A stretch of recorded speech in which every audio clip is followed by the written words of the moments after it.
now. Let me see. Oh, Ambassador Berhane just came in. Okay, let's start. Let me see. It's already to. Okay. Welcome, Ambassador Berhane. Well, thank you. Thank you, Professor Ephraim. And, hello, everybody. How are you all? Let me introduce them, Ambassador Berhane. Okay, you have here our dear friend, Vicky Huddleston, Ambassador Vicky Huddleston. You probably know her personally. Sure. Ambassador Tim Clark, you know him, not you, Ambassador Berhane? Ambassador Tim Clark. Say hello. Ambassador Yamamoto, you know Ambassador Yamamoto. Say hello to Ambassador. Then Ambassador Christie from Finland, no? Yeah. Am I right? Yes. Yes, Ambassador Christie. And then we have here, Dr. Eleni Gabramadhian, whose house was recently investigated, just joined us. Ambassador Talahun, Professor Talahun Bayana, Professor Talahun. I think, let me see, there are a couple other people who said they'll be coming.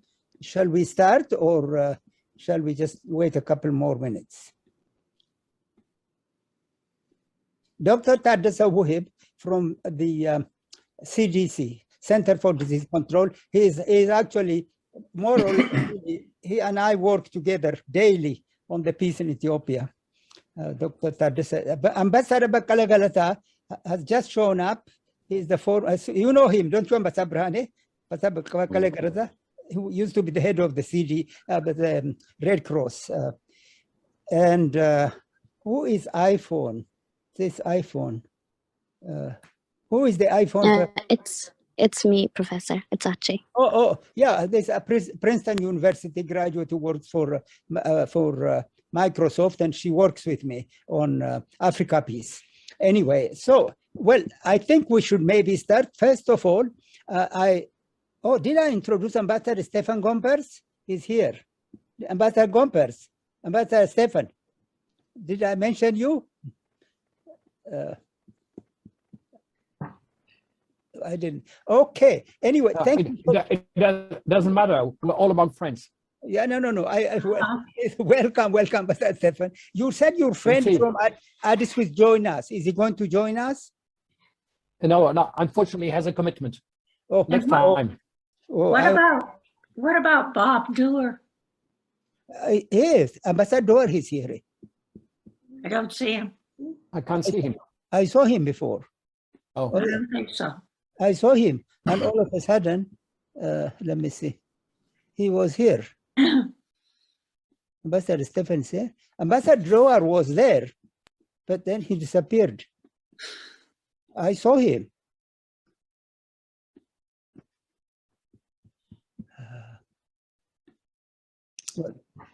What happened? Didn't I introduce him before when I spoke? Not really. I thought he was there. He usually shows up. Yes. And Rafael Di Shall I call him? Would you like to call him, Ambassador Stefan? Ambassador Doer? Sure. Would you give him a call?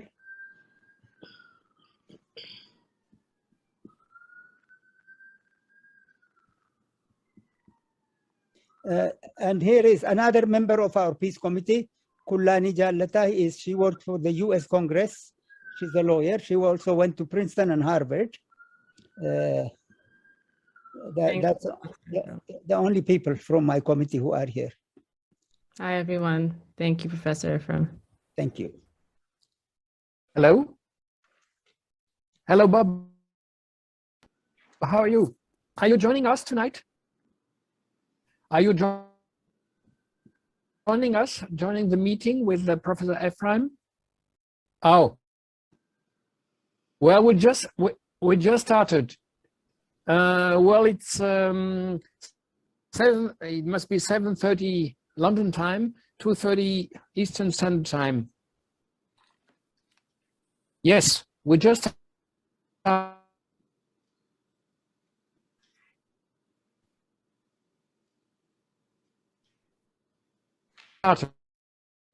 should I send it back to you? Okay, I will.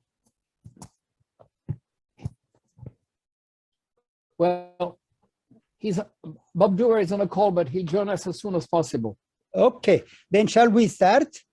Yes. Okay, well, let me first of all introduce to you all our distinguished guest today, Ambassador Berhane Gebrekristos.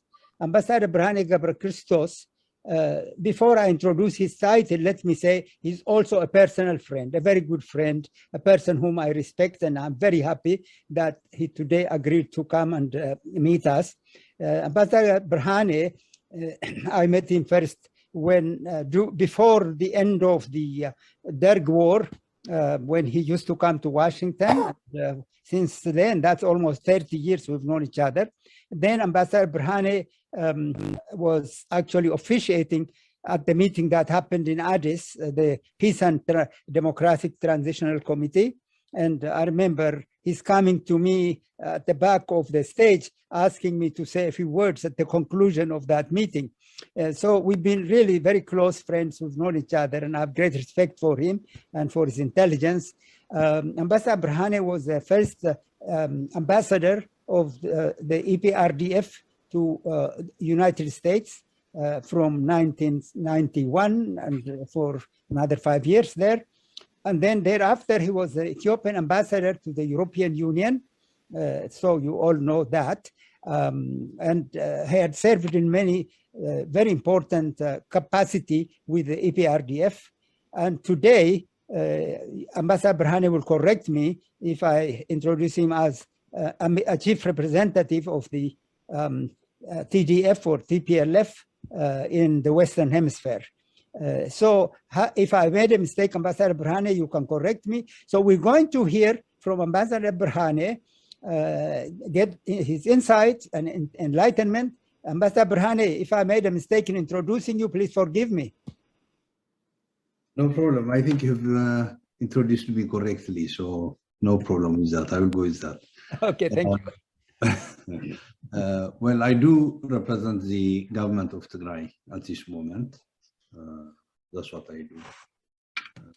Because of the, I left government in 2018, and I never meant to go back to this kind of work, but due to the circumstances that have been created in Ethiopia, and in particular in Tigray, due to the genocide that's taking place, I couldn't resist and I couldn't contain myself from not taking part. So I took part in alleviating the genocidal acts that are taking place in Tigray and in Ethiopia.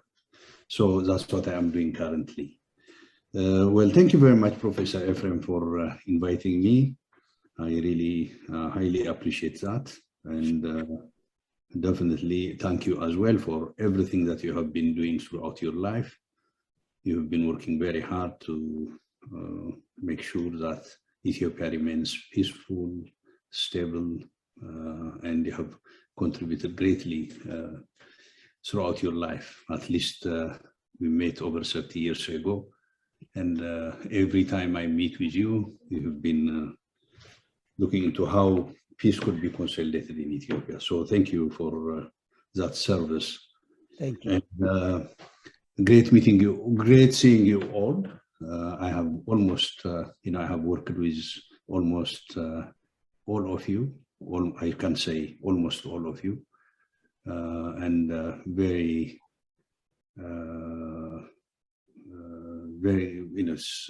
it's a great occasion for me to reconnect with some of you and to see you again after a while.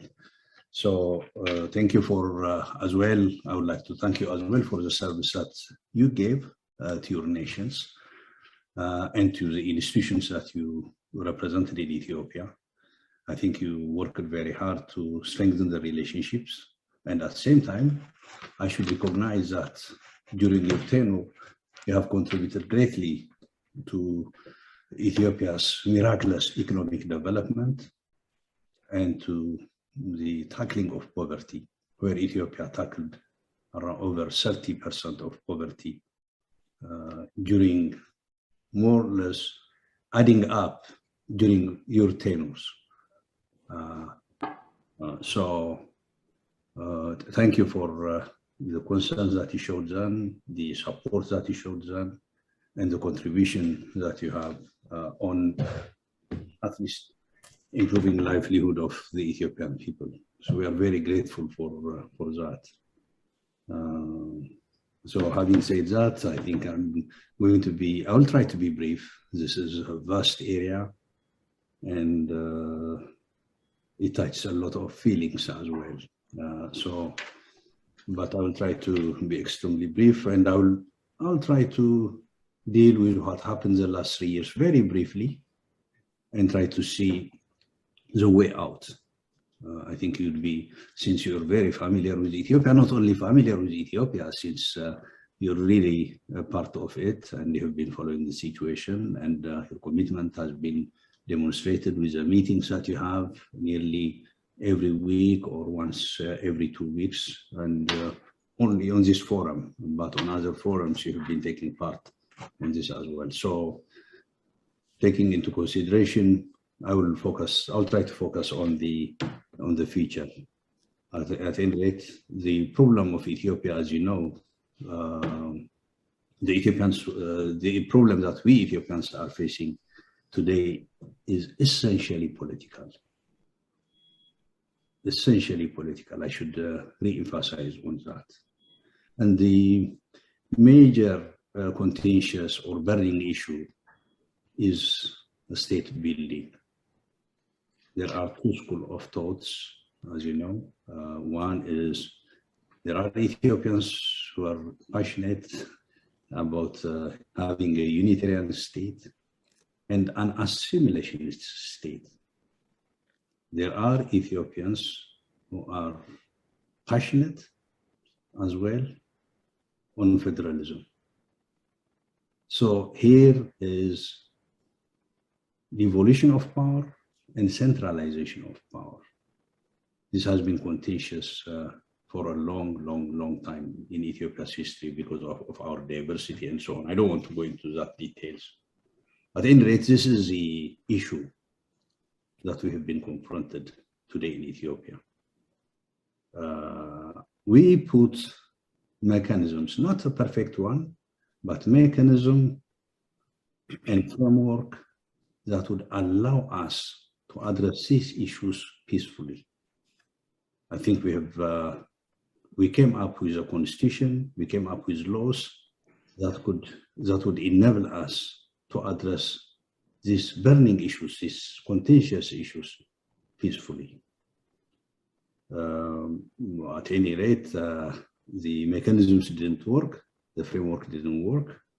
What happened is when Prime Minister Abiy came to power, his sole interest, in my opinion, in my sincere opinion, his sole interest was consolidation of power around himself. I repeat, around himself. And for this to happen, he had to look for a social base, for a social group that supports this. And bear in mind, he came from a federalist camp, he came from Oromia, he came from the Opidio.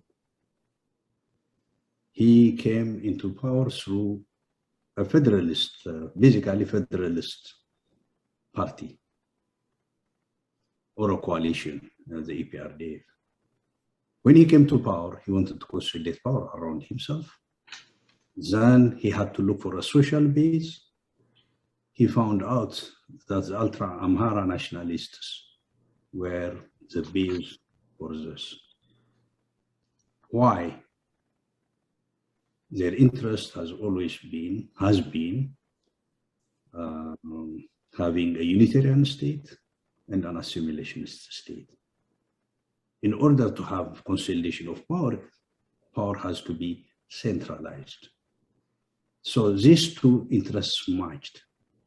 So he switched his social base from the federalist area, from the federalist sector into the unionist and assimilationist camp. Well, in order to have his centralization, the two, in order to have centralization, a unionist and assimilationist state, they had to abolish the constitution. And they had to abolish federalism, because federalism entails devolution of power. Devolution of power and centralization of power do not go together. So they wanted to abolish this, and this created a lot of chaos. Why? Let's see the steps that they took. The first step that they took was their first, they wanted to do this in an unconstitutional manner by abolishing the constitution and by force. The first action that they took was in the Somali region. They unseated the government then militarily and put a loyal government to the prime minister, who would work with the unionist or centralist venture. Then the next step was Tigray. Prime Minister Abiy sent a commando unit to imprison the Tigrayan leaders. This was immediately after he came to power, after a few months. What happened was the commando unit that came to unseat or to imprison the Tigrayan leaders were apprehended at the airport and were kept in Tigray for 2 months. Then they were sent back to Addis after 2 months, after having negotiations and asking for clarifications. Then he continued changing the governments, the regional governments, and replacing them with his followers and with his friends. That's what he did in order to create a centralist system of governance. The major obstacle to this was definitely he did it in the south. As you might remember, he went to Awassa and he gathered the leaders. There was an incident in Awassa city. He went to visit Awassa immediately after that incident, and he informed the leaders that they should unseat themselves and resign themselves. In his flight from Awassa to Walaita Sodo, that's 15, 20 minutes flight, maximum of 15 minutes flight, I guess, because it's in the same region. As he was flying to Walaita Sodo, the officials resigned. The party leaders and the government leaders in the region resigned, so that they paved the way for him to appoint his, I should say, friends at any rate. This is how he unseated the governments and tried to consolidate power around himself. The major obstacle to this was Tigray. Why? I don't have to go into the details, you'd understand that.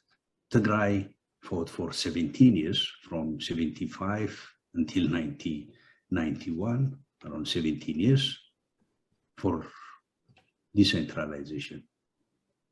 There were around 60,000, over 60,000 people that sacrificed their lives, over 100,000 that lost parts of their bodies.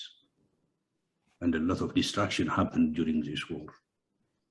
So definitely it will not be easy to reverse devolution of power or federalism in Tigray.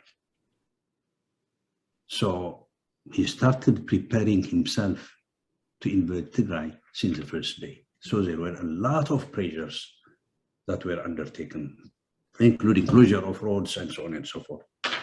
At any rate, as you all remember, after all these actions, I think the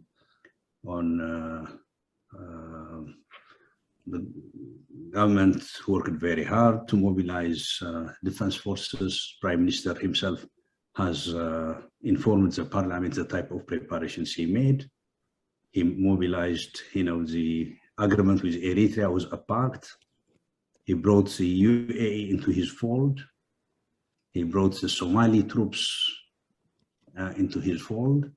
So Tigray was encircled, completely encircled by entire Ethiopian defense forces that were mobilized to the Tigrayan border, by Eritrean, 100% Eritrean defense forces, UAE drones, and Somali 3,000 troops, and Amhara forces. Literally 4 nations invaded Tigray. I should say 5 who is the Amhara region invaded Tigray. This is what happened. So as you can see what it means with all these capabilities and all this force. I don't want to go into bore you with the consequence of war, which everybody knows, the genocide, sexual violence, looting, pillaging, destruction that took place. All this happened. What I can tell you is Tigray has been taken to Stone Age. It is literally nothing that exists there. And definitely, I'll talk about the blockade later, indicated blockade later. At any rate, this is what happened. Let me tell you the military situation, current military situation. I don't want to bore you with what happened the last 3 years. Every one of you are very familiar. I just wanted to put the context that we are talking about. The military situation is that TDF, when this war started, they had around 9,000 police and locally armed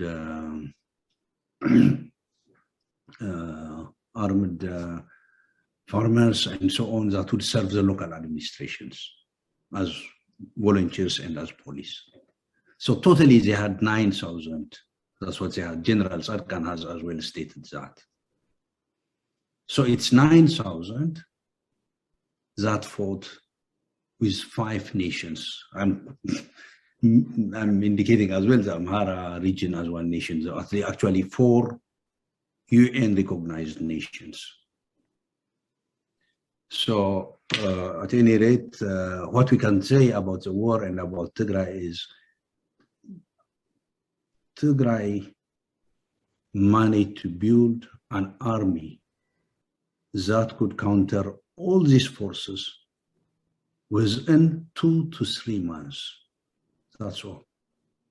For me, this is unique in military history, I should say, because to build a military machinery, it does not mean train soldiers. It means build the institution, build leaders,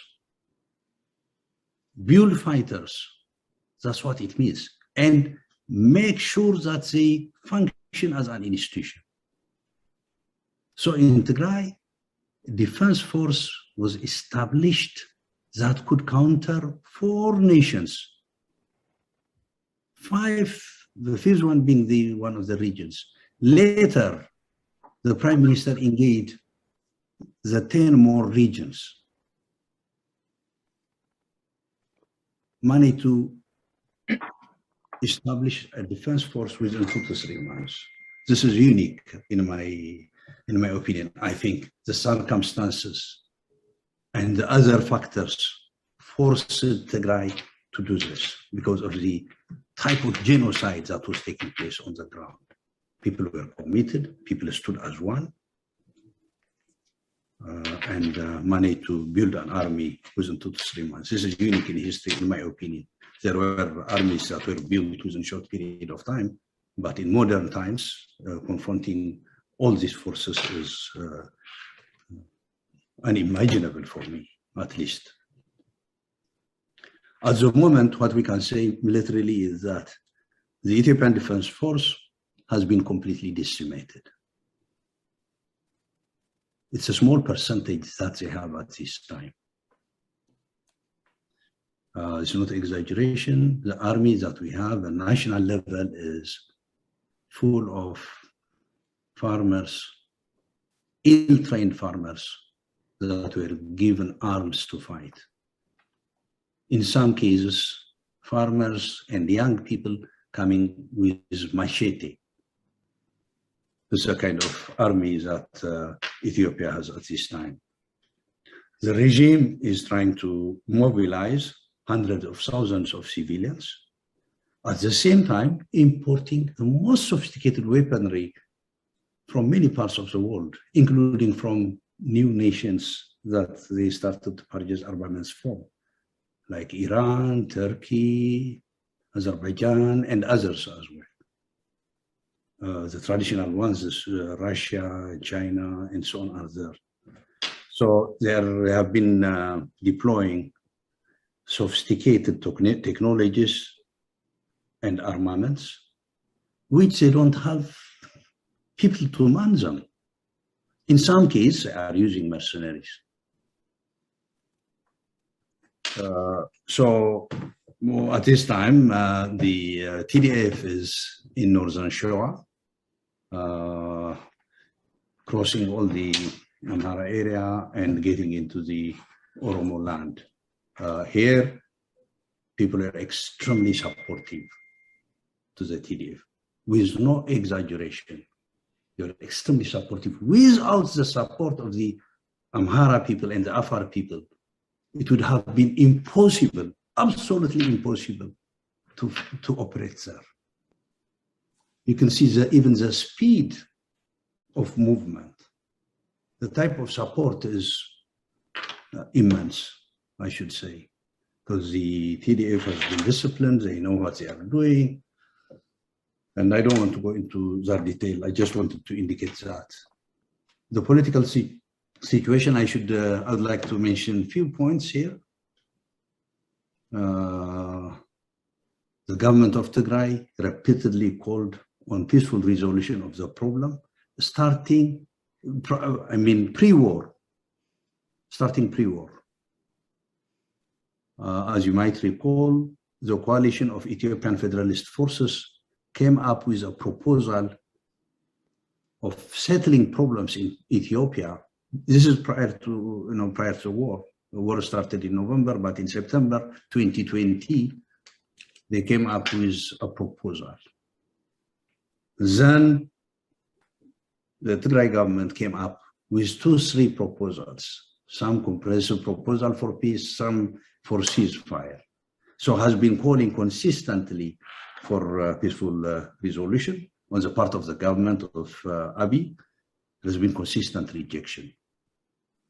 As you all know, the international community tried to convince Prime Minister Abiy and his government, the US, EU, African Union sent elder leaders as well, as you all know. IGAD tried, and nothing happened due to lack of cooperation from a part of the government. Why are they refusing peaceful resolution? I should say something about this. This is because they have committed so much heinous crimes. Going to peace talk means addressing the problems. Addressing the problems ultimately will lead into accountability. So Isaias and Abiy do not want to go to this process. This is the sole reason why they don't want to do that. As you see, the world has been trying to bring solution to Ethiopia's problem. The world, even look at some of the statements coming from great powers, coming from institutions, trying to indicate to the Prime Minister that he should be forthcoming, trying to encourage him to come into a path of, peaceful resolution, consistently refused. It's because the level of crimes that they have committed would not allow them. They would rather go to the end. That's, I think, the one of the characteristics of genocideers. If they begin it, they have to finish it. This is what experts as well say, and for this reason, the government has not been forthcoming.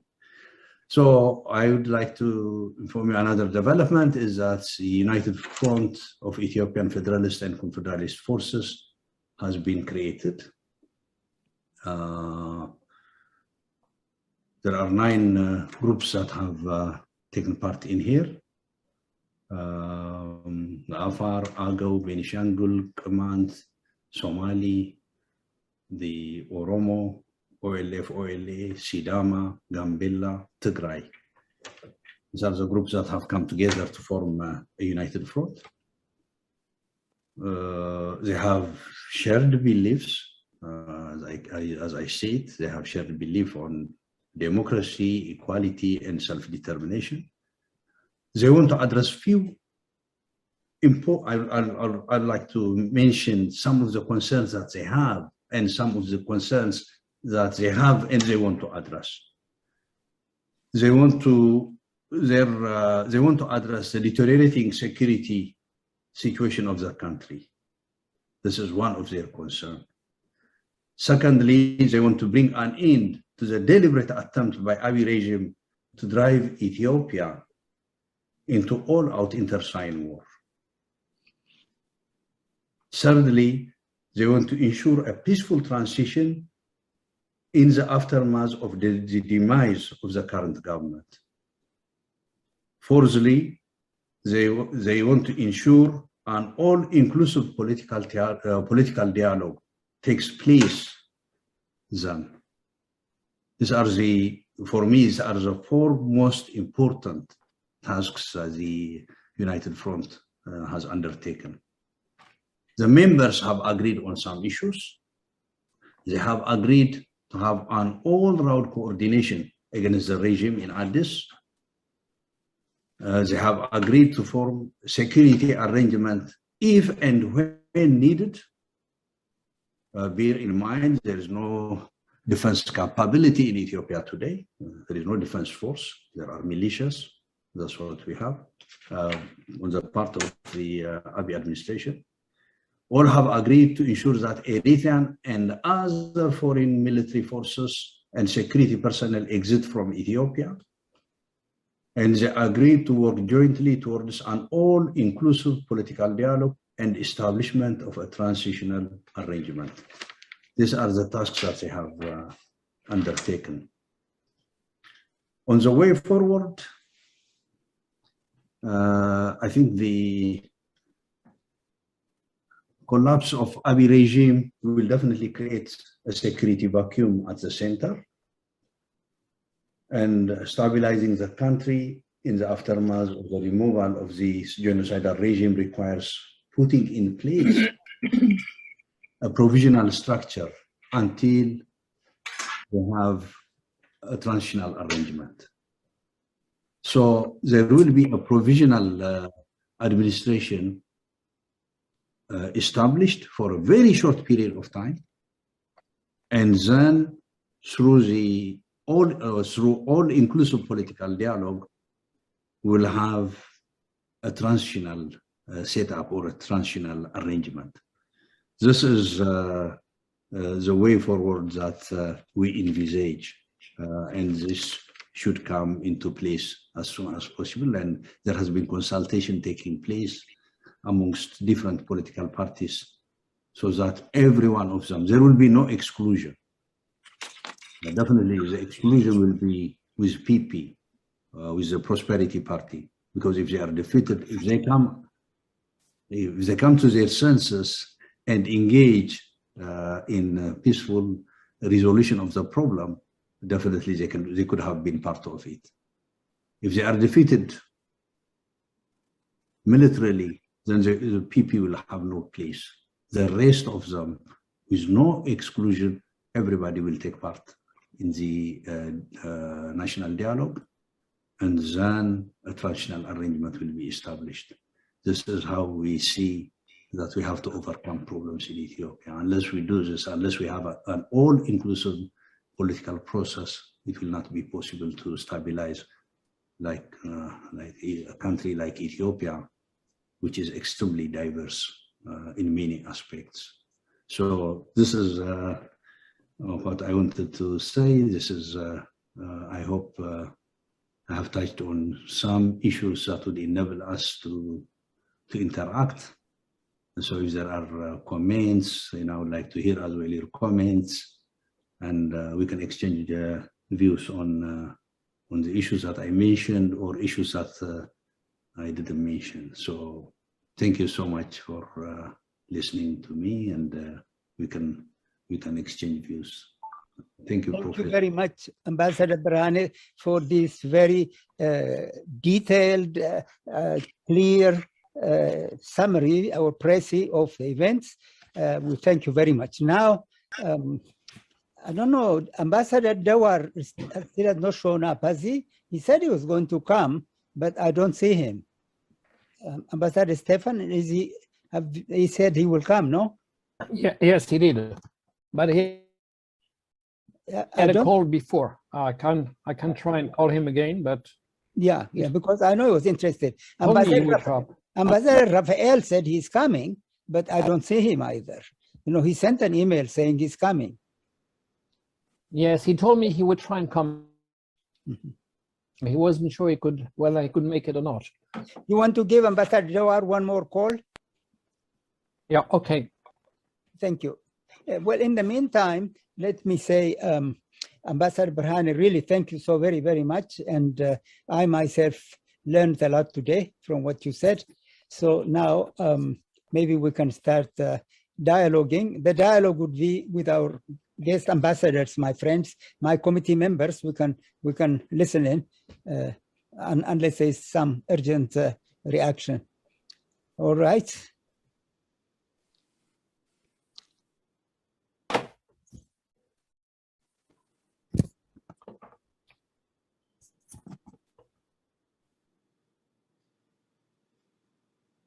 He didn't answer? No. No, I'll try in a few minutes again. Okay, thank you. So let's now open the floor for dialogue, discussion. Well, can I start? Yes, please. Please, Ambassador. Okay. Thank you very much. And thank you, Ambassador Berhane, for the very interesting statement. I know you're in frequent touch with my good friend Jean-Christophe Béliard, who was my successor in Addis Ababa. He's a very good friend of mine. I have a couple of questions. First, regarding the present situation. What do you think of the attempt by the African Union at establishing a channel of negotiations, particularly Obasanjo? Because I understand that at the beginning you were a bit reluctant to accept Obasanjo's mission, but now perhaps the opposition has softened it a bit. Second question regarding the present situation. The US called for restraint in military operations, especially on your part. What are the TDF going to do with this call by the US? And finally, let's suppose, I don't think it's very likely, but let's suppose tomorrow Prime Minister Abiy says, okay, let's sit around the table and talk. Would you accept him as an interlocutor? This is the first group of questions. Then I have some questions for what you described as the interim period after perhaps a military solution if there's no negotiation.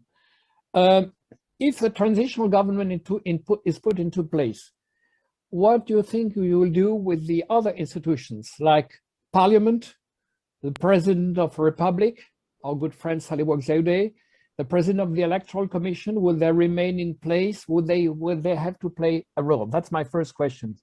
Second question, how do you think you control the issue of accountability, which you very aptly described? Because as you said yourself, this might be a deterrent for the people who are in power at present, because they might be afraid that they would have to be held accountable. So do you envisage some kind of justice mechanism or reconciliation? Could you give us some details? I mean, we know there are precedents like in Rwanda, for instance.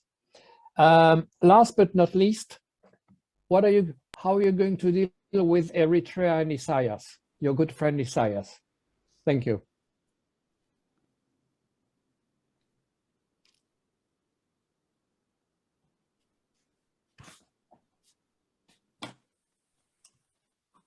You're mute, Ambassador.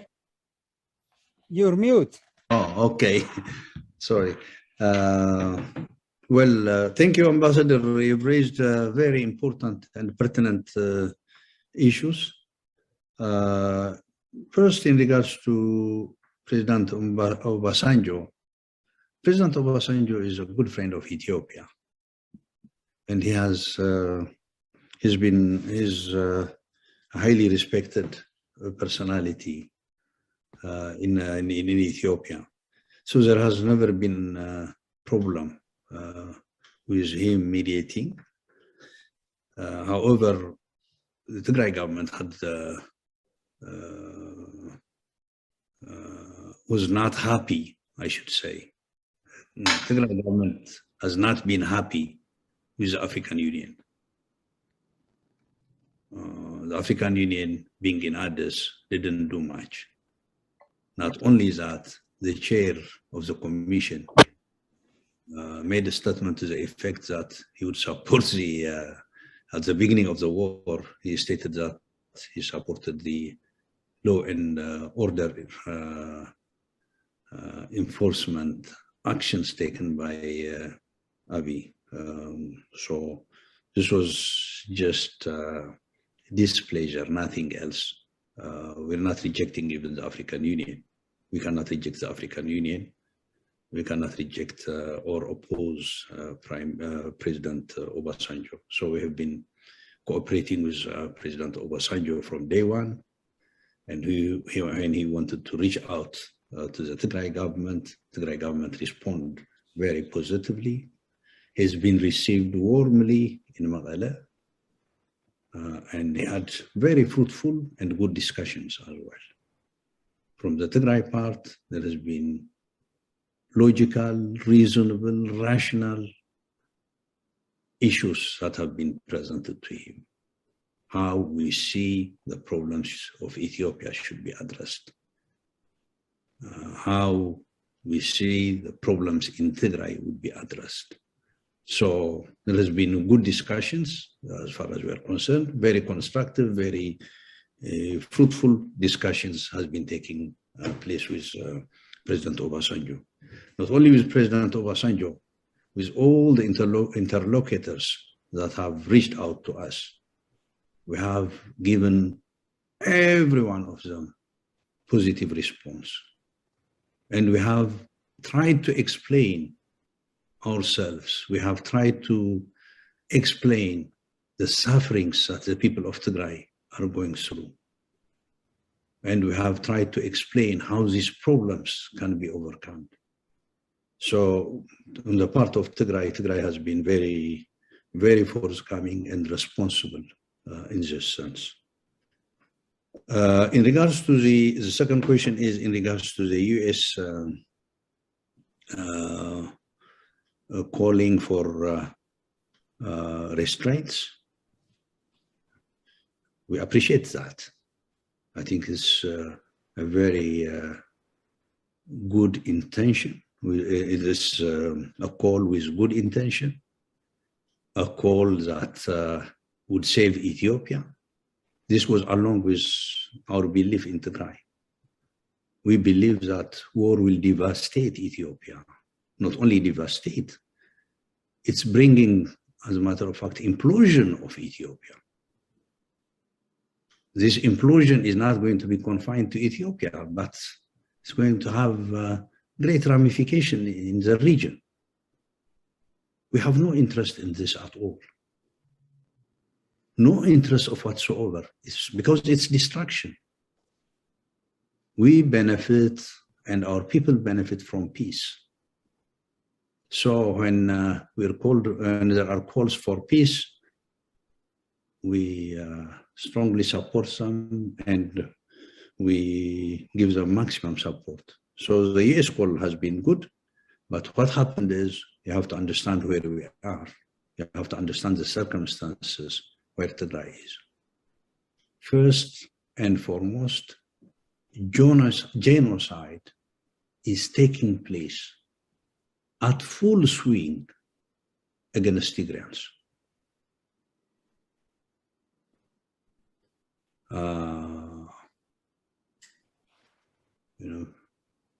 People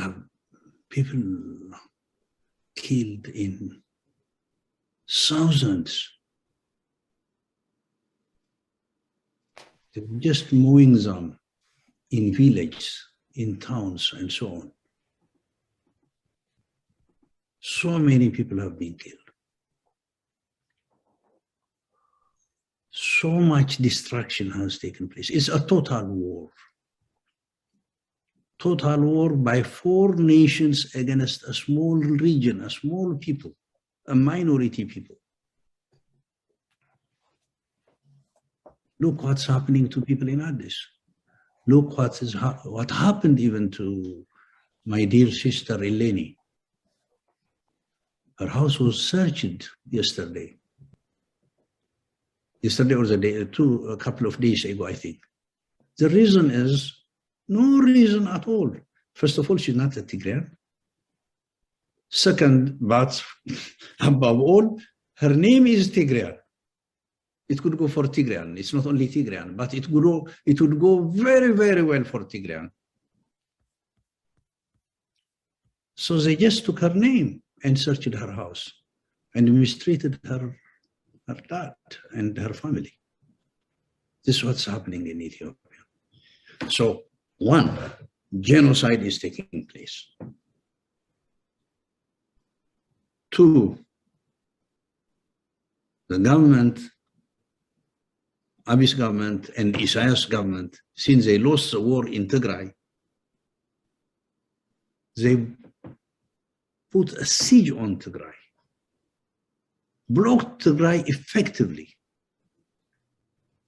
A single tablet is not getting into Tigray. A single tablet. People are dying due to lack of medicine, lack of food, lack of services, and so on. Lack of humanitarian assistance, a disaster that's created by the government. So there is a blockade. Thirdly, the government has been mobilizing hundreds of thousands of civilians to invade Tigray, not only invade, to continue with the genocidal venture. So what would Tigray do? We are willing to stop, because it's good for Ethiopia, it's good for all Ethiopians, including for Tigrayans. But under these circumstances, what do? We have to at least break the blockade. That's what we are trying to do. We have to break the blockade. And if, our friends, the international community, can stop the genocide, can end the blockade, can stop the preparation for genocidal acts, we'll be extremely happy to stop, because that's what we want. So this is the situation. I think as far as this continues, it will be very difficult for the people of Tigray, because they are pushed against the world, and they have no choice except defending themselves. They are simply defending themselves. They are defending themselves from genocide. I think this has to be realized. If the third one is, if Abiy agrees, what would we do?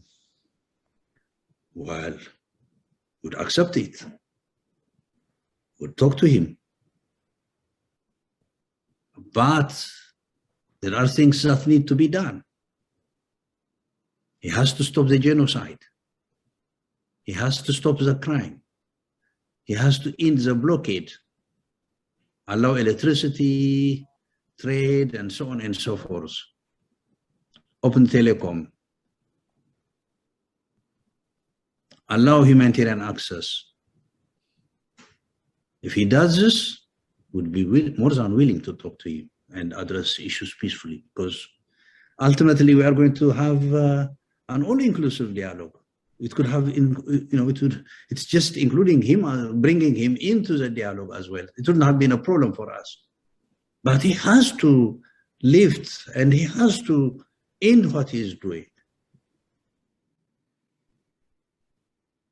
So he has refused. So he has really not given a chance for friends to support him and for us even to support him. He has denied us all. Has desperately denied us all a chance to end this tragedy and catastrophe and genocide peacefully. So it's if he comes with this, then we'll definitely talk to him. In regard to the parliament, I think it's understandably clear. Such parliament that has been coming up with such decisions, all the decisions that you know, is unacceptable.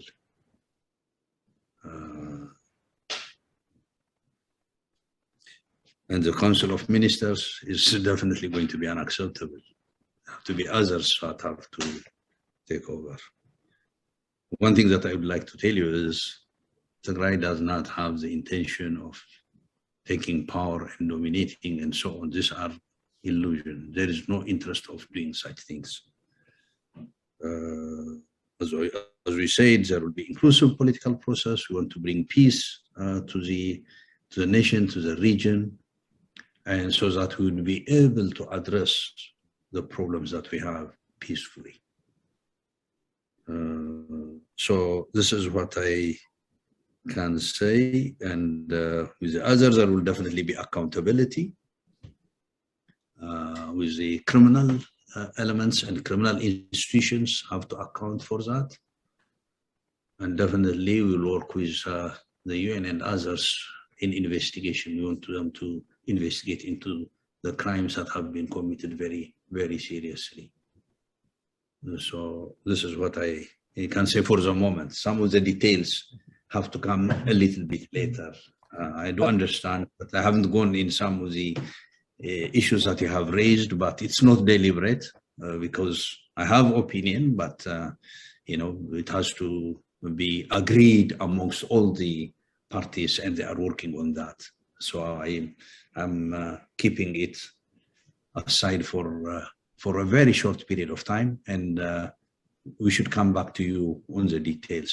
But we are seriously working on all these issues, and seriously working based on international standards as well, or based on international law and international standards. That I can assure you. Thank you, Ambassador. Before we go to the second question, since your name came up, Dr. Eleni, just wave and say hello, since you are with us. Do you want to say a greeting to everybody? Your name came up in Ambassador's talk. Okay, thank you, Professor. I really don't have much to say, just that it's been a long time since I've interacted with PDCI, and it's a pleasure to be back today and to see all of our friends from the former diplomatic community. It's also a great honor to hear from Ambassador Brhane Christos, for whom I have deep respect, and to encourage him in the work that he's doing. So I'll stop there. Thank you. Thank you.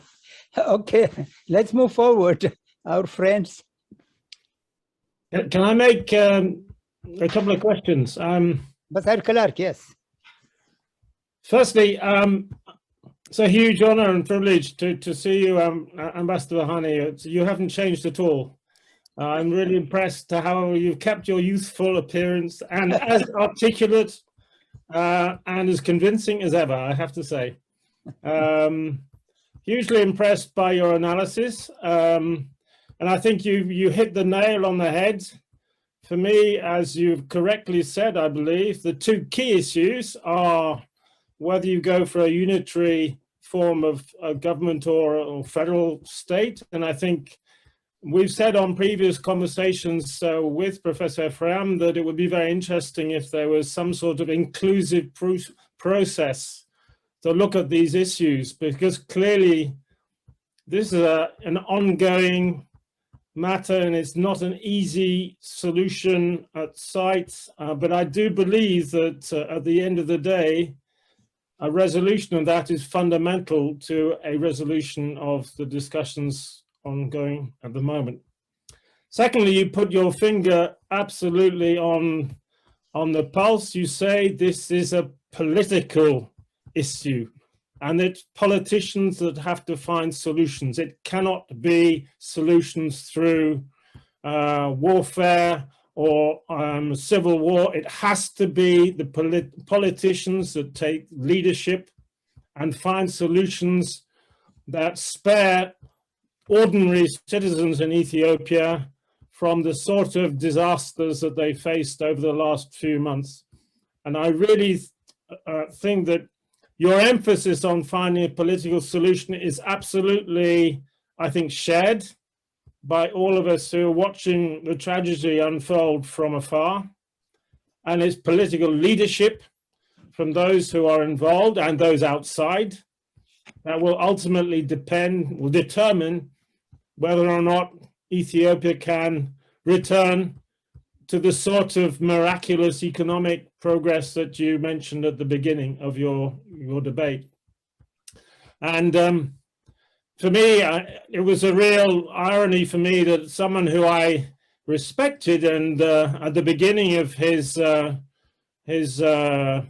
position as Prime Minister, as a Nobel Prize winner, holding out the hand of friendship across Ethiopia and of course to Eritrea as well, has led Ethiopia into this incredible chaos now that those who love Ethiopia from outside find themselves witnessing and powerless to do anything about. Which brings me really to my third comment, is that, and we've raised this with Professor Ephraim before, you have on this call people who know Ethiopia, who love in Ethiopia, who've invested their time and their energy and their emotions and their hearts in Ethiopia. And we've asked many times, do we have anything useful to do? All of us in our own way, of course, still maintain contacts with our former employees. Just the other day, I was talking to the existing EU ambassador to Ethiopia. So all of us have connections of one sort or another, but actually we don't really know what to do with them. And of course, the issue, as we've discussed many times, is Ethiopians have to solve the problem themselves. Maybe they have to find their own internal mediators and not rely on the African Union or anyone else. So my question to you really is a critical one here. Can the Ethiopian politicians, the body politic, find a solution by themselves? Or do they need some form of outside assistance, help, support, whatever?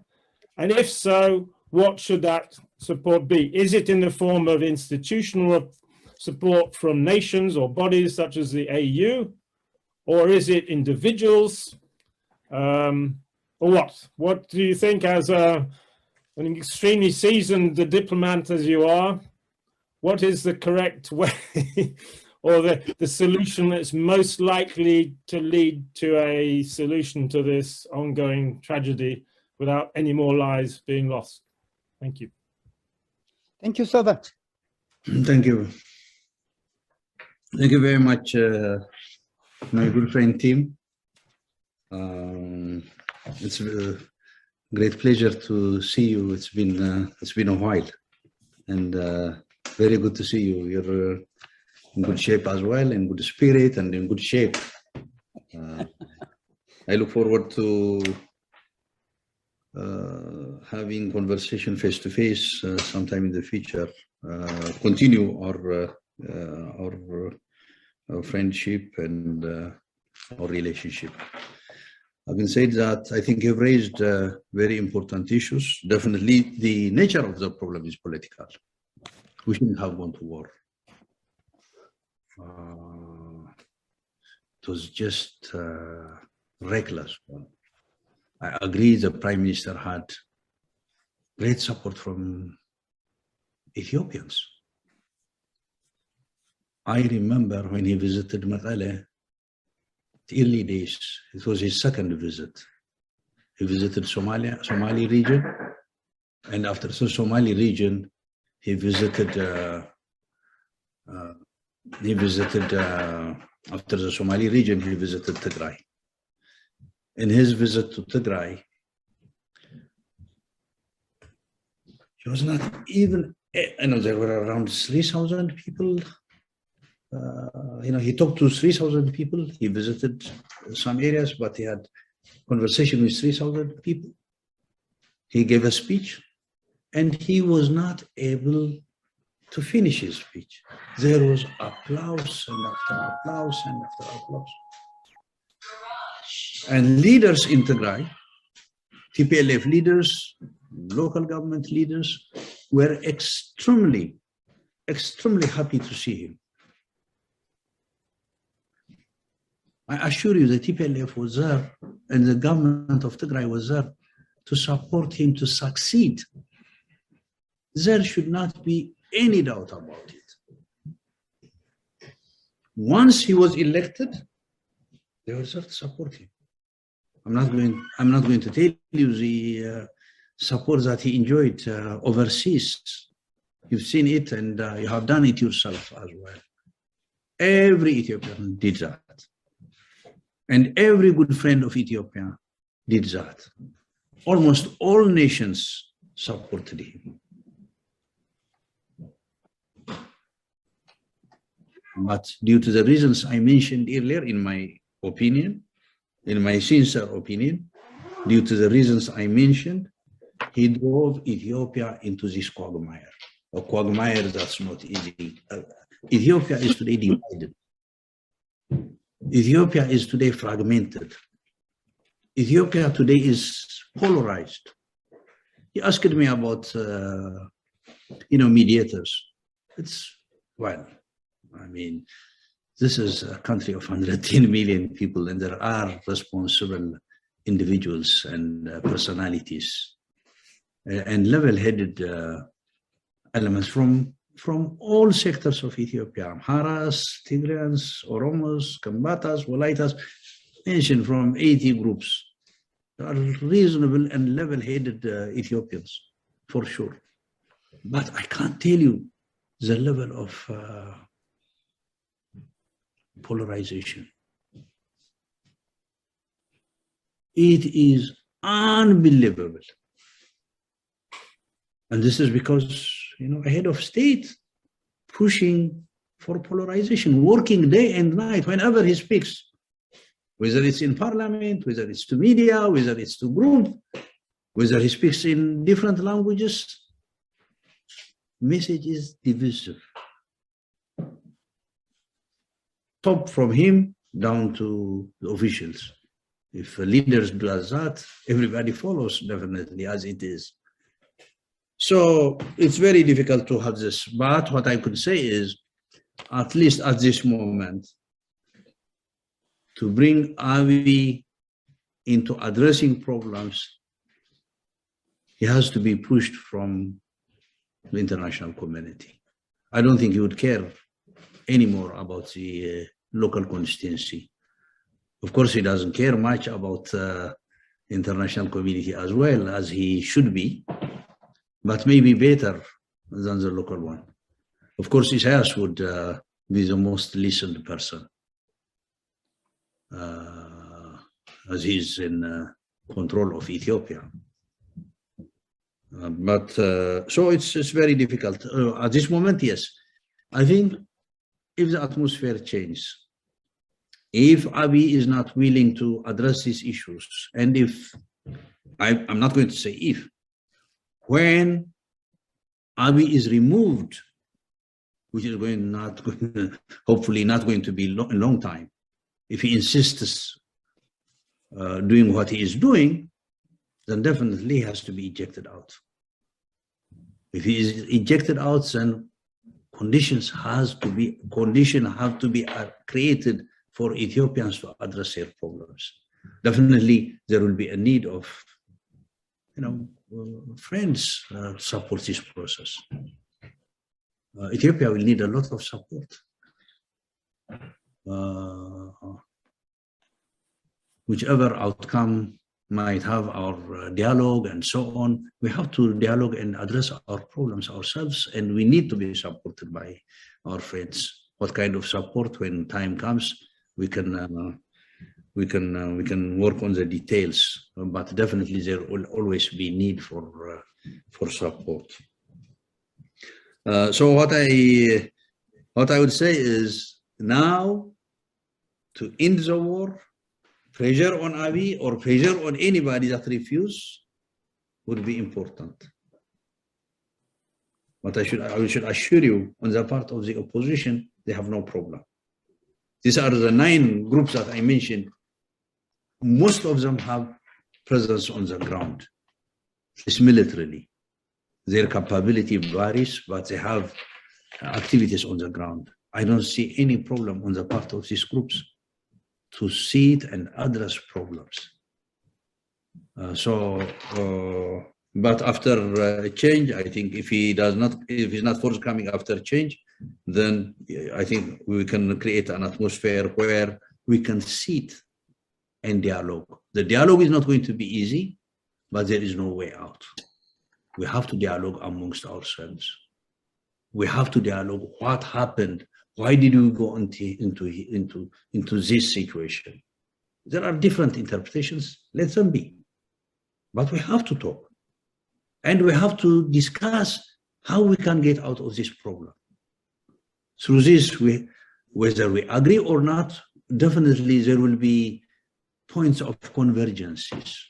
And we have to build on the point of convergences. This is what we need to do.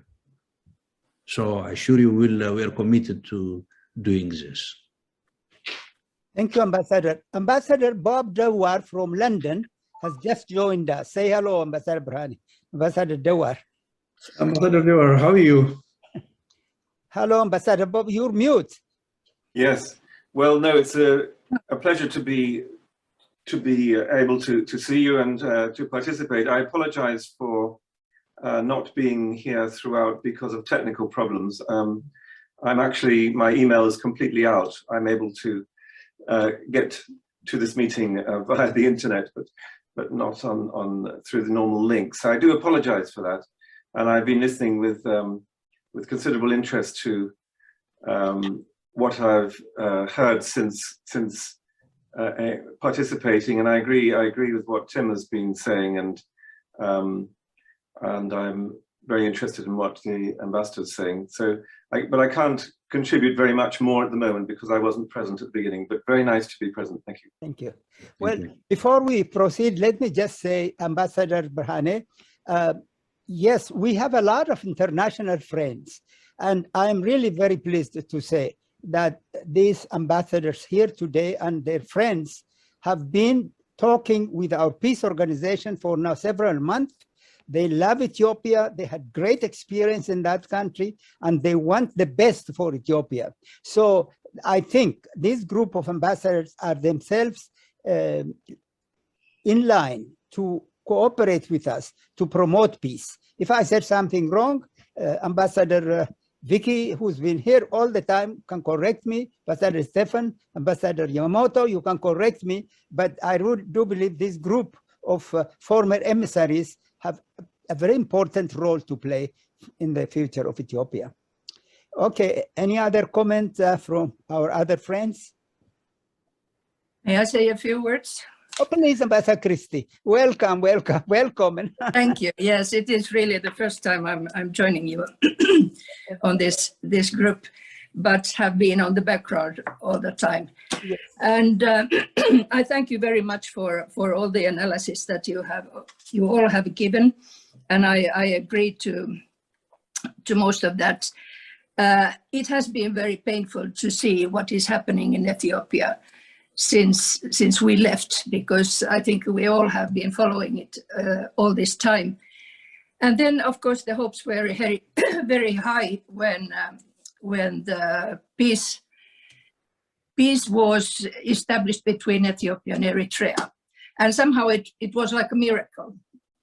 It didn't seem real first. And then, of course, we believed that it happened, and there was a Nobel Peace Prize and everything. And then suddenly, the country is at war within itself, which is somehow unbelievable and so tragic. And I fully agree that this is the only way out is the political way out. War is never going to lead us to peace in the end. It is through negotiations. And as much as we would like to contribute, there are always limits, being outside of the country and being really only friends of Ethiopia. But we are not established there, and of course we don't want to interfere. We just want the best for Ethiopia, and it has been really very, very difficult. The statements at this point play no role whatsoever. So there has to be something concrete. And I was also wondering about the negotiators, peace negotiators, and all that. It looks like President Obasanjo is best positioned at the moment. But do you see any other possibilities?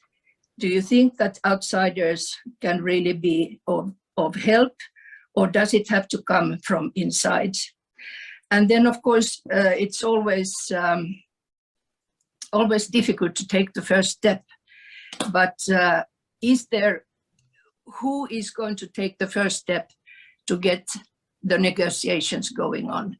Have you established those requests that you have to the government, and have they ignored them, or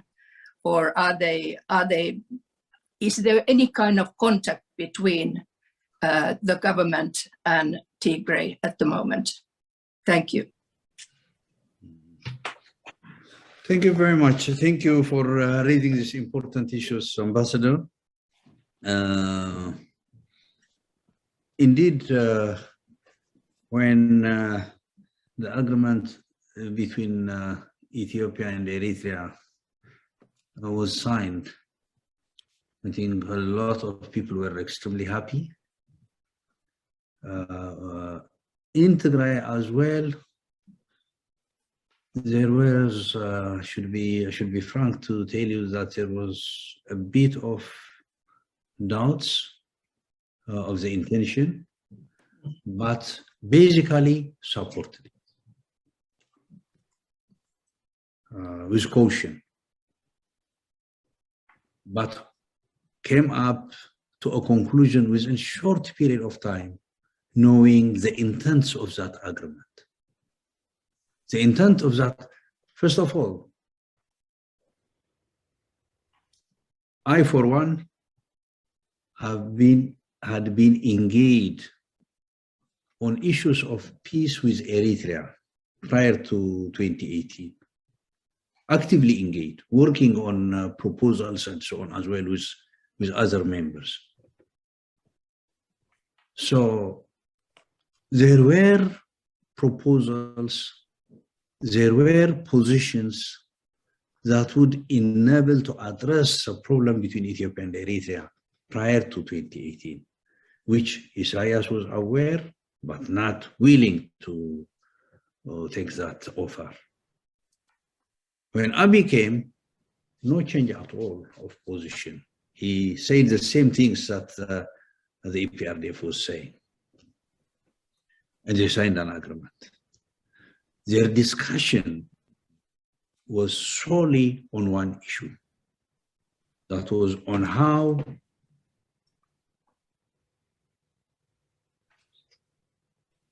to destroy Tigray and the TPLF. That was the only issue that they discussed. They never discussed border They never discussed any other issue or difficulties or problems between Ethiopia and Eritrea. Never. It concentrated solely on Tigray and on the TPLF, on how to wage war. This was a war pact, literally. And they started preparing simultaneously their defense forces. You know what type of defense forces both countries have. So that's what they started doing. And Issac has stated that openly to the media and the Eritrean public and to the international community, saying that the issue of border is not an issue. It is how to wash away Tigray and TPLF. That's what he stated repeatedly. So this has been the center of their discussion, unfortunately. So you're right to be surprised to see that this agreement, which generated a lot of enthusiasm and optimism, turned to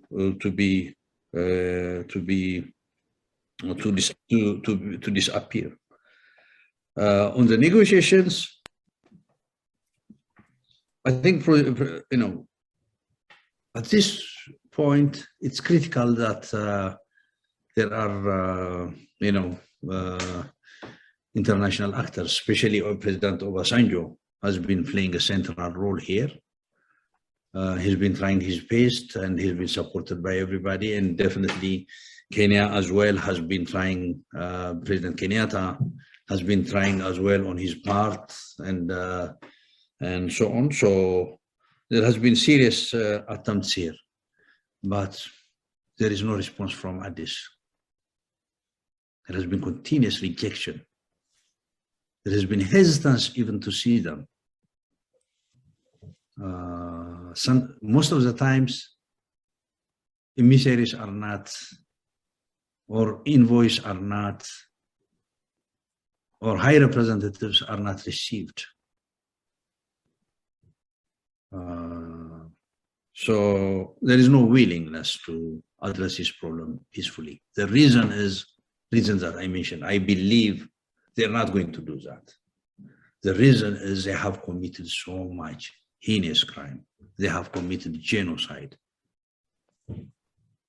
As I have started to learn about genocide, the genociders do not stop once they start the action. They have to finish it. No matter what capabilities they have to finish it. That's what the experts say. That's what experts tell me. So I think that's what they are doing. They're not willing to do so. I hope and pray that they accept, and we go to dialogue, and at least save few lives and save destructions as well. But I think the President Obasanjo is well suited for this, and he has to be supported. Has there been any contacts with the government? You know, what they did was, you know, they characterized the TPLF as a terrorist organization. This is laughable. This is laughable. Naming Tigray and the TPLF as terrorists is just a joke. This has a proven record of standing for justice, and it has its own shortcomings. I mean, it's operating under difficult circumstances. I am not saying whatever was done was perfect, but I think in terms of terrorism, no way that one can implicate the TPLF on this, or the people of Tigray on this. They did this so that to block dialogue. So there is no contact, unfortunately, with Abiy administration. Abiy administration has completely shut opportunities for dialogue. Okay. Thank you. Now, by the way, Ambassador Vicky and Ambassador Yamamoto, you have not said a word. Ambassador Christie, you wanted to say something more? Thank you very much. No, that's all. Well, we haven't heard from Ambassador Vicky or Ambassador Donald. This is Don. Just a quick question. So, Ato Burhane, it's really a great honor. And again, our deepest condolences on the tragedies in Tigray and the loss of life. And we were in contact with many of the people right before the tragedy began, and the death is just unacceptable. What you're raising raises a lot of questions and issues. And in some ways, I don't really disagree with you. And that is that will Abiy actually change? Will he negotiate? Will he actually move forward and cut off his dependence on Isaias and others? And that's really hard. But given where the international community is, and especially after Secretary Blinken's visit to the continent, and you have Sudan, which continues to be a problem, and of course Ethiopia's challenge with Egypt on the Renaissance Dam issue, and of course you have succession problems and bad elections coming up in Kenya, Somalia, and the other areas. Everyone is really looking at some type of negotiated settlement or some way forward to resolve and avoid the anticipated violence with troops now right outside of Addis. As you know, the evacuations have begun. That's a very alarming situation, and there is just a lot of problems. Is there anything that you see that can really, are you engaged in any other alternative mechanisms that's going to kind of resolve this ongoing challenge? Over. Thank you. Are we engaged in an alternative? What's the point that you said last? Yeah. So other mechanisms, because obviously just making conditions on Abiy is not going to work. Abiy is not listening. He is not listening at all right now. And how are you going to reach him, to a person who's really in a corner? And Obasanjo has not been extraordinarily helpful or very active. And so are there any other opportunities that you see? I think the key is with Isaias. And the second key, the lower key, is with Abiy. It's them who have to make it happen or unhappen. Unfortunately. I think the international community tried its maximum best to advise, to support, to encourage Abiy to do the right thing, going out of their way,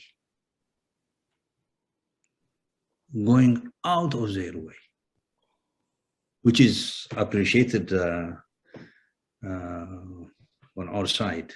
The attempt and all that is appreciated, but refused. The choice is to stick with Isaias, either live together or die together. They have become inseparable. The reason is the crimes that they have committed.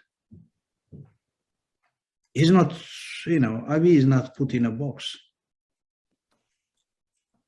He could have decided a bit earlier and engage himself in negotiations. He could do it today. Tomorrow is going to be much more difficult and different. Definitely, it's going to be different, not like today. So it's, in my opinion, they are aware of what they are doing. They have chosen this route. Is there any other alternative? The choice are two. I mean, one is dialogue, which they have refused. The other one is put us in a desperate situation where genocide has been committed. So we have to save our lives. We have lost so many members of our families. We have lost so many friends. We have lost so many family members. There are people who lost around 16, 18, 20, 25 members of their family family members. So we have to, so would be happy to see a peaceful resolution of this problem. But if we are denied, then we have to defend ourselves. No choice. So what I could say is alternatives have, I don't know if there are any other alternatives. I would be happy to learn, but these are the two alternatives. And Tigray has been pushed to choose the bad alternative, an alternative that it does not like, and that's defending oneself. If there is any other view, I mean, I would like to learn anytime. If there is any other alternative, I would be more than happy to learn and see a different alternative. But the best alternative is addressing this peacefully through dialogue, which Abiy has refused, and Isaias, above all, doesn't like. Thank you. Ambassador Vicky, we have not heard from you. You are mute. Well, yes, I realize that, and thank you, Ambassador, for your time and excellent explanation. Actually, I was kind of going to avoid saying very much because I find it tragic and disturbing, and I don't see an easy solution. But let me ask you two questions that I think are kind of leading questions. First, about your military strategy. It appears to me with your approach to Addis and your movement to the corridor leading to Djibouti, your military is doing everything possible to force Abiy to step down, and maybe it seems very difficult to get Isaias to pull out his armies. So is that the strategy, and is it the best strategy? Because would there be another strategy that would open a corridor, a military strategy for a humanitarian corridor? And the second question is, I couldn't agree more that, Abiy should step down. There should be an all-inclusive transition government, but I think I worry because, the Tigrayans, yourself and the leaders in Tigray have been very effective in carrying out the conflict and fighting back. And to me, that sort of means that Tigrayans will be in charge of a new government. And as confident as you are, and the fact that you could probably do an excellent job, still, I think that probably would be a huge mistake. So I don't know if you could comment on those two questions. Thank you. Thank you again. Thank you, Ambassador Vicky. Thank you very, very much for these important questions. As usual, you've raised important issues. First of all, in regards to the military strategy, our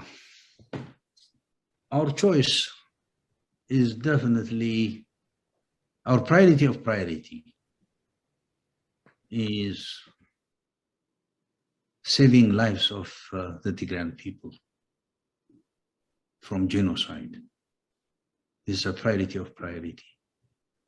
So we would have loved to see Tigray and the people of Tigray are not under genocidal act and situation. In this case, we would have, to come to your question, maybe if you're referring to the Western corridor to open humanitarian access, definitely we would have loved to do that, because it gives us a lot of advantage. One, relieve people from genocide. As we speak, yesterday evening, actually, they took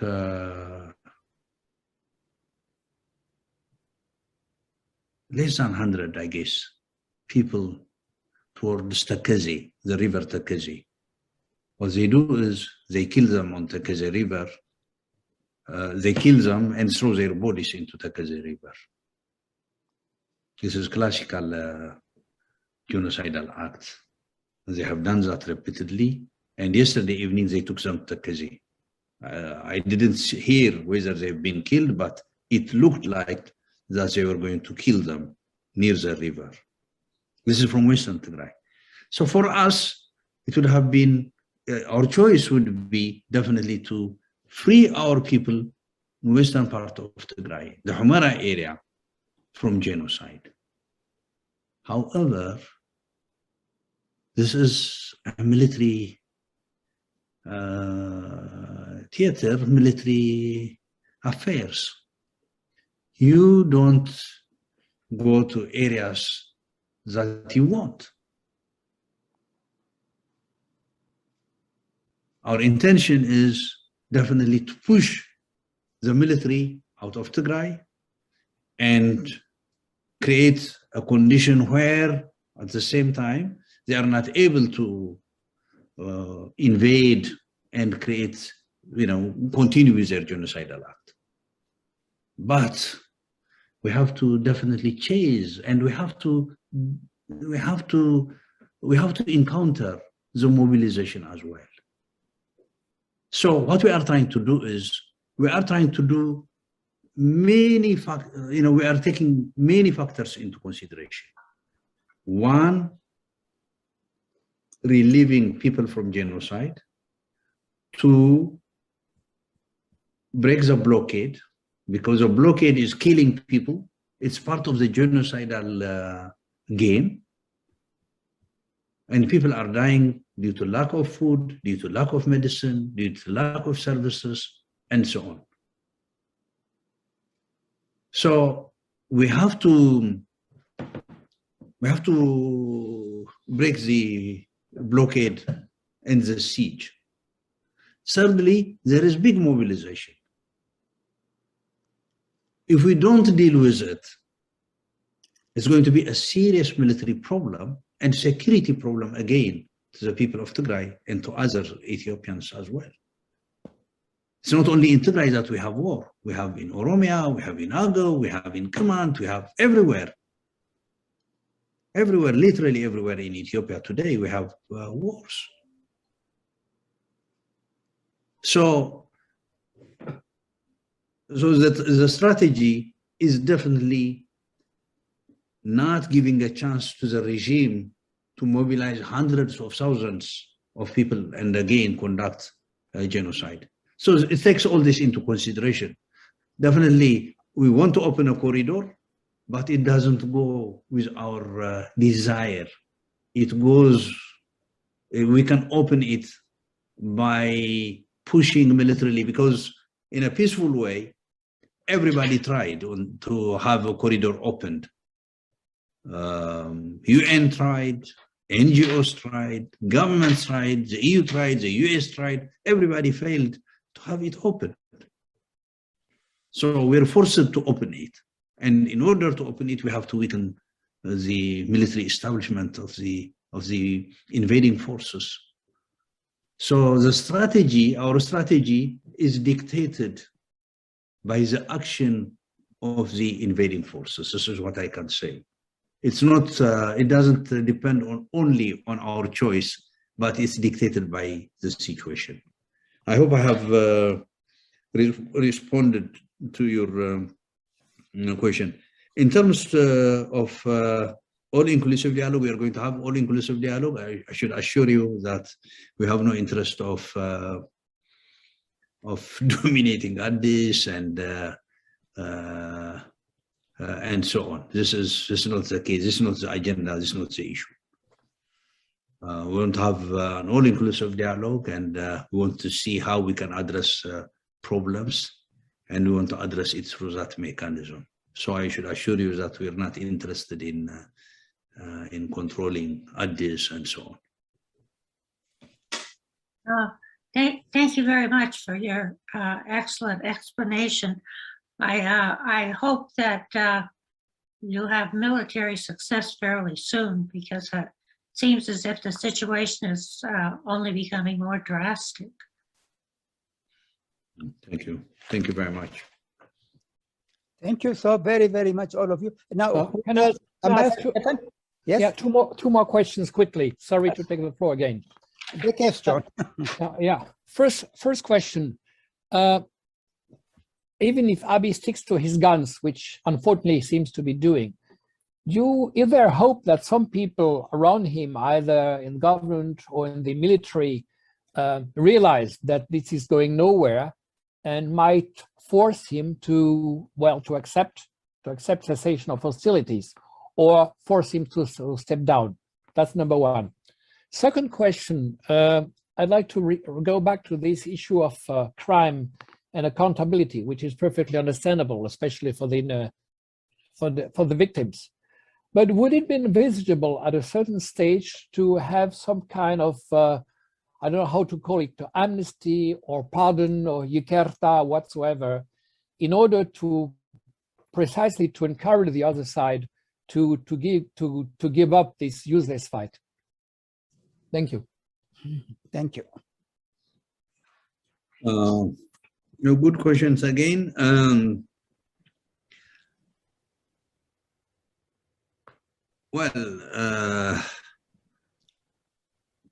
are people that realize that this is not going anywhere from the government side.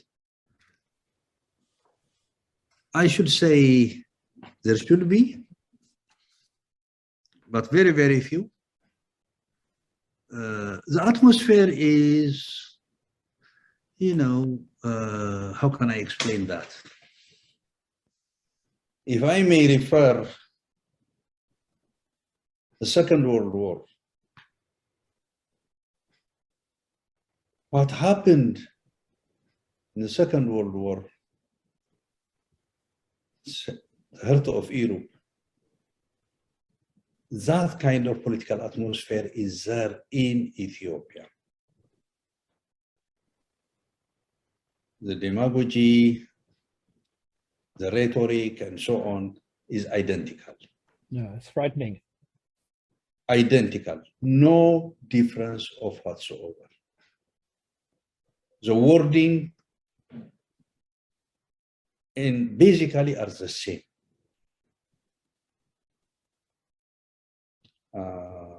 I think that needs to be taken into consideration. So people have gone with the wave. Talking to your friends, you can see the polarization.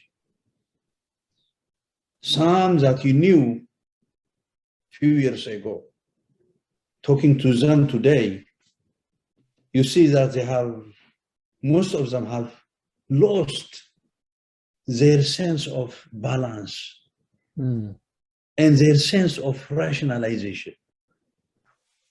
They are irrational, they are totally partial, they belong to the sack that they came in from, and they cannot even see out of the sack that they are in, that they think they are in. Which means they think about the kings that they come from. They don't see beyond that. So it is in a way, in its unique way, it's similar to what happened during the Second World War. This is what I can say. Secondly, the unique situation in Ethiopia is, with no exaggeration, Ethiopia is fully controlled by Isaias. The military is controlled by Isaias, by Eritrea. Secret services are controlled by Isaias. Immigration is controlled by Isaias. Financial sector is controlled by Isaias. He has ripped off Ethiopia fully. He is in control. This makes it difficult for people who have good intention to act. because this brutal institution from Eritrea and the one that has become extremely brutal and trying to keep pace with Eritrean brutality, the Ethiopian part, these are merciless today. And the Prime Minister has full control at this moment. No one cannot move outside of his will. So what has happened is, this is the situation that we are operating in Addis and in Ethiopia. So this makes it difficult for people who have good intention to act. In the military, to be honest with you, I don't see anything coming out of it. There are generals, but you don't have soldiers. You don't have even officers. And the generals are in many aspects meaningless, incompetent, and so on and so forth. There are few who could be competent, but most of them are incompetent.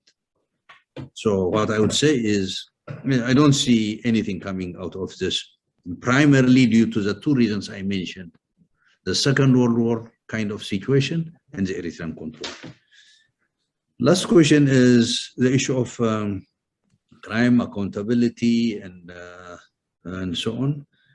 I think, well, justice has to be served. The truth has to come out, and definitely all of us have to learn out of this. So there will be mechanisms that will be put in place, but we'll try to do it in a responsible way. There is no issue of vendetta and so on and so forth. I should assure you that the Tigrayan fighters, the TDF members who are operating in different parts of Ethiopia, have kept their mind clear. They are not engaged in any sort of vendetta. They know who did these problems. They don't attribute it to other groups or to other peoples. That's why they have been supported by the people in Amhara and in Afar. So, and in 1991, you remember what kind of brutality we had in Ethiopia in the 70s, 80s, and early 90s. There was no retribution. There was no vendetta. So I assure you that we'll try to do everything possible to have accountability and justice, and people of Ethiopia learn out of this, and so that they can live in peace. If something goes wrong here, we know what the consequences are. The consequences are going to be grave. So far we have gone into deep catastrophe. If we are going to get out, we have to do things responsibly in the future. And I assure you it will be done very, very responsibly, given the circumstance that we get into. We have 10 more minutes left.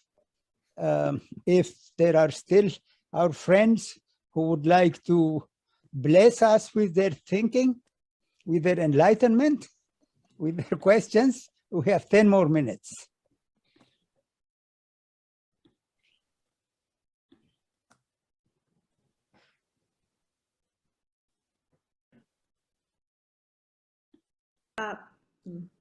Oh, you want to say something? If possible, yes. Yeah. Okay. Okay.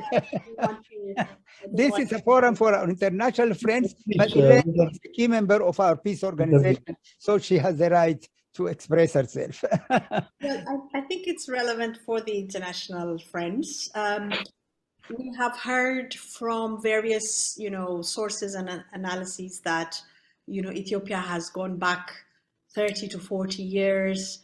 Ambassador Brahane, you spoke of, going back to the Stone Age. So one of the things post-transition, or part of transition, is the reconstruction, the economic reconstruction of Ethiopia. and some form of a Marshall Plan. So my question to you, Ambassador Burhani, is obviously there are many other pieces that you're focused on, but to what extent has there been some kind of an estimation of the extent of the Marshall Plan that would be required to bring Ethiopia back to even where we were 3 years ago? So that's my first question.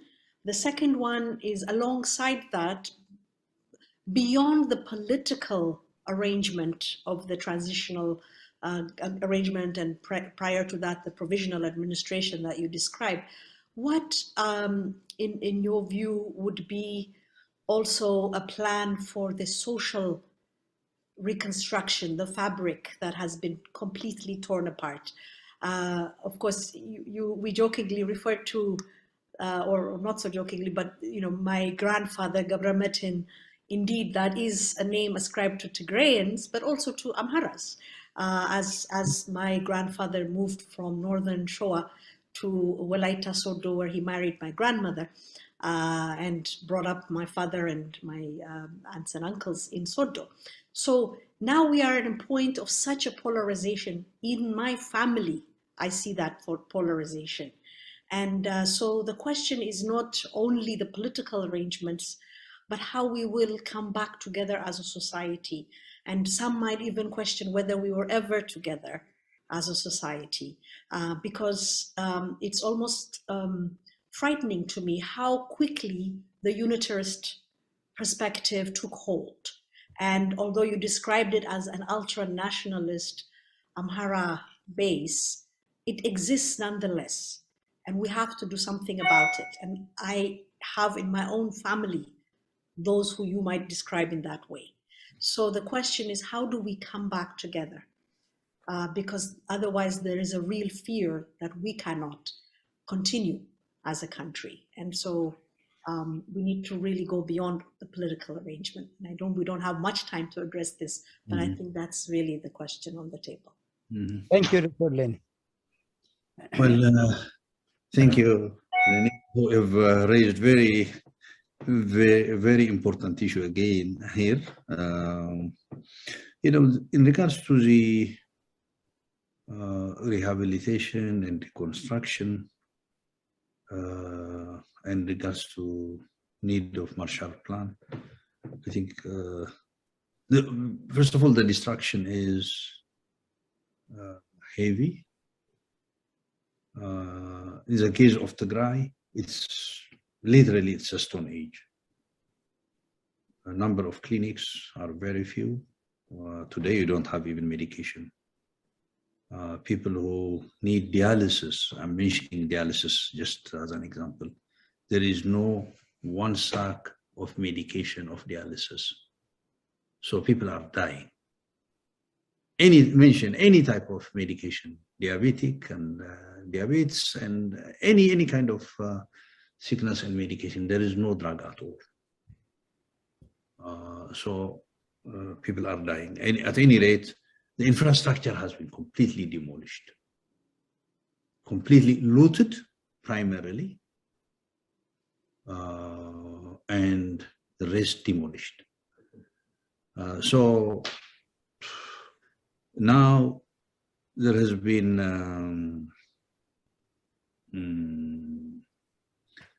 they have been auditing, they have been working on the figures, what the level, there has been damage assessment being undertaken now. So they are working on it, not only in Tigray, but in other parts as well, has to be worked out, because the destruction is primarily in Tigray, but it's all over the nation.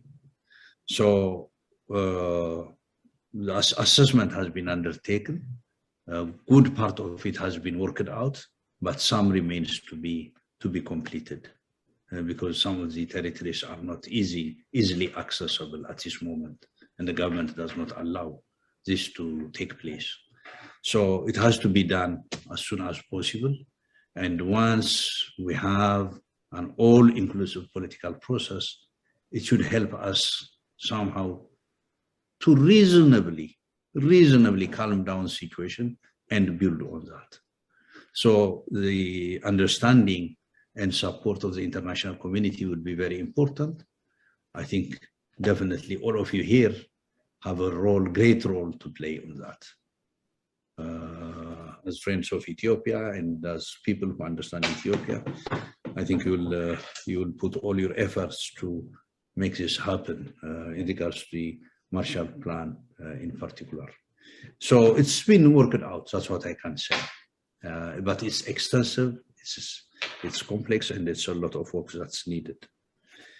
In regards to the social, well, you're absolutely right. The polarization is unbelievable. And definitely what you said is correct.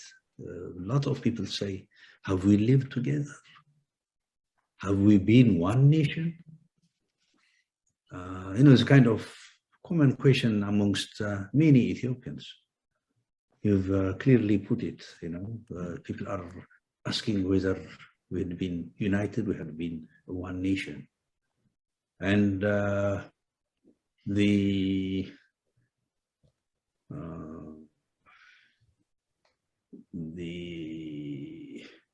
opinion of having independent state and secession has risen the last 3 years.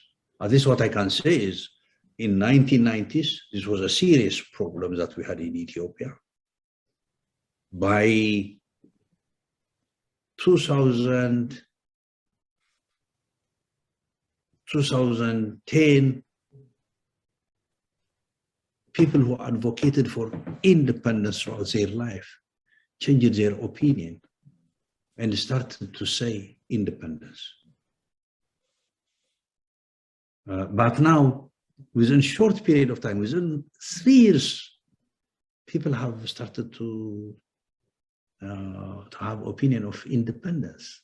They desire to be independent, to have independent states. And the level of skepticism that they have on union is unbelievable.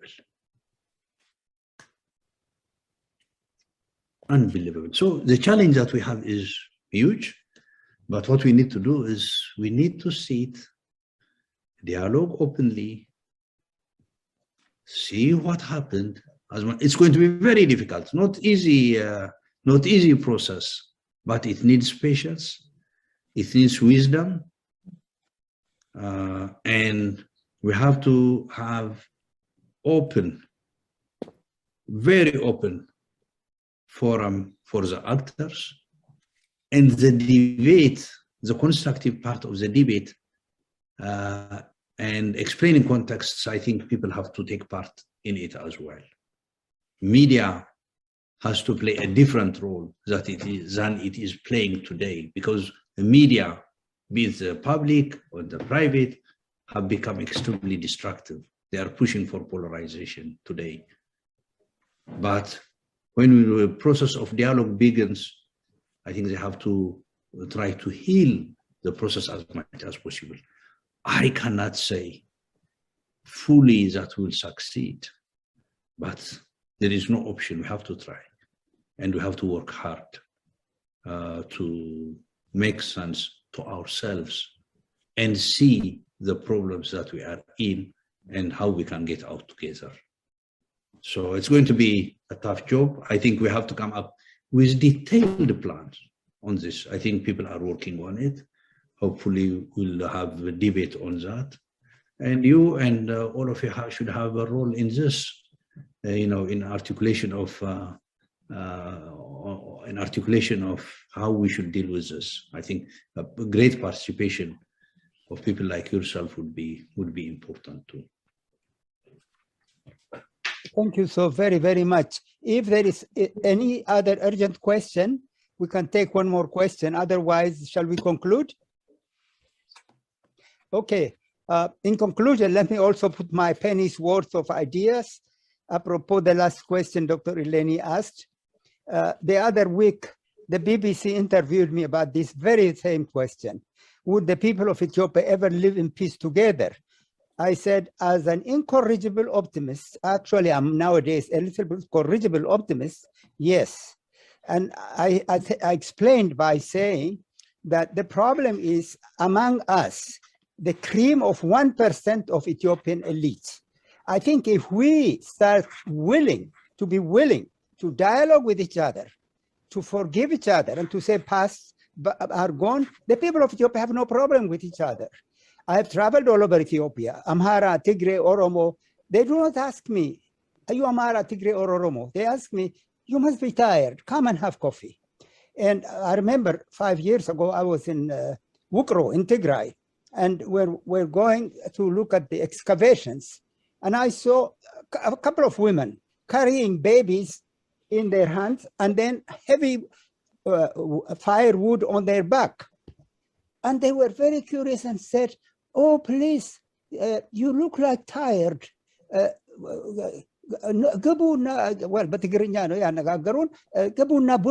Please come in and have coffee. So what I'm saying is I'm basically a corrigible optimist that the people of Ethiopia have no problem with each other. The people of Ethiopia are intermarried. I have a neighbor here who's Amhara, and his wife is Tigray. She just had a baby a month ago. They called it Caleb by the called Caleb. And everybody I know, even in my own family, there's a lot of, so the people of Ethiopia, the people, but the elites are the problem. And I do believe, however, I do not mean to say the elites are terrible, but the elites need to talk to each other. That is where the problem will be solved. This cream of 1% of Ethiopians who have been educated in the West, who happen to have had the power, who had the money, who had the authority in the country, we have to find a way. And that's where our international friends can help us, because these are the people you know.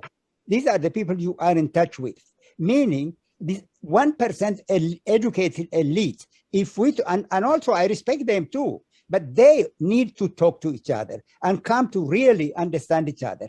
Finally, I will say, look at France and Germany. Ambassador Gompers, well, it's my witness. The Germans and the French don't really hate each other today, but look at the horrible war that existed between them. Look at America and Japan. Ambassador Yamamoto and Ambassador Vicky will witness with that. America bombed, atomic bomb, the Japanese, Japan.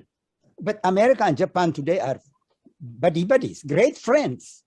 So I am looking at the overall human situation, that if those of us who have the education, the political power, and who have the authority of leadership, if we can sit down together and really follow our own tradition of forgiving each other and our own tradition of coming together with mutual respect and with understanding, for the sake of the 99% of the people who want nothing but butter bread.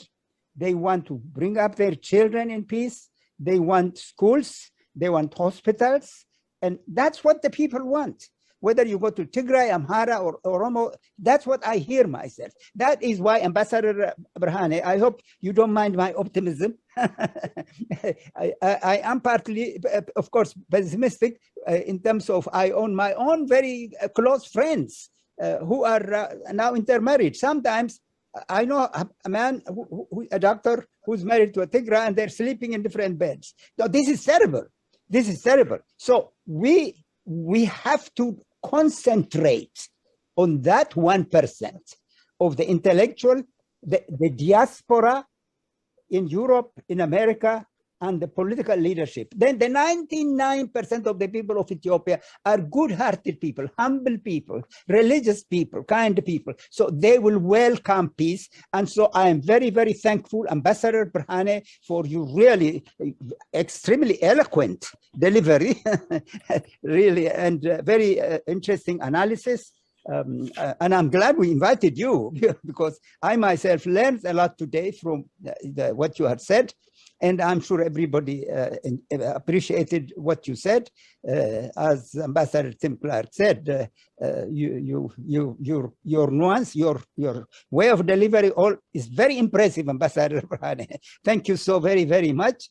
And I appreciate your kindness, your friendship, and we'll continue to work together. Our dear friends, I guess Ambassador Gurjit sent his greetings because he could not wake up. It's nighttime. And then the Ambassador Rafael said he said he will come, but I don't know why he didn't show up. So anyway, I'm very happy. Maybe we can repeat this, Ambassador Burhani, if we need to, if you have the time. If there is no question, if somebody who wants to say goodbye, then we thank Ambassador Burhani. I'm sure on behalf of everybody, I want to say thank you very much, deeply, and we pray for Ethiopia. By the way, I'll just say one more word. You see why I'm an optimist. One of the people in my committee who had shown up, I think I have mentioned to all of you before, my good friend here, the picture of, you see that picture of Virgin Mary? His name is Gabriel Ratta. Gabriel Ratta was a soldier of TPLF during the last war. He lost half his hand and 3 of his fingers. And now he's a very spiritual person. He paints with 2 fingers and drives, holds a telephone with half of his 2 fingers. And you see, and he is one of the most conciliatory people I have met. Very spiritual man. So people who, that's why I become optimistic. When I see someone like that, who has many wounds on his body, yet he loves Ethiopia. He is from the north himself. Of course, he suffered the war. So that's why I'm an optimist, that even those of us who have lost family, relatives, even those of us who have lost half of our hand, like Gabriel Ratta here, we still, however, are coming together and doing good things. There is Gabriel Ratta, the painter. He's an artist now. I'll show you 2 fingers. And he has only love in his heart. That's why he became a member of my committee. He has no hostility. He has no about the people who threw a bomb at him and almost killed him. So that's why I'm an optimist. Thank you all very, very, very much. Thank you. I wish we have a song. We'll sing a song. Next time, maybe I'll revise a song so that it's a song of peace. But finally, our international friends, yes, please keep thinking how you are lovers of Ethiopia, and that's why you are with us. Please keep thinking how we can get an international coalition group to help us. Is that all, my friends? Anybody? Did I not say enough? I spoke too much? Okay, shall we say Thank goodbye? you. Thank you. Thank you. Thank you. Au revoir. Au revoir. Thank you very much. Au revoir. Merci. Merci beaucoup pour tout, and we'll try to meet again. Thank you all. Thank you À all. bientôt. À bientôt. Thank you, Ambassador. Thank you. Some of my Ethiopian friends want to stay for a few minutes. Okay. Maybe we can talk. Thank you so much. Thank you. Thank you, Thank you. Ambassador. Thank you. Really, really, it was amazing what your delivery. Thank you. Thank you.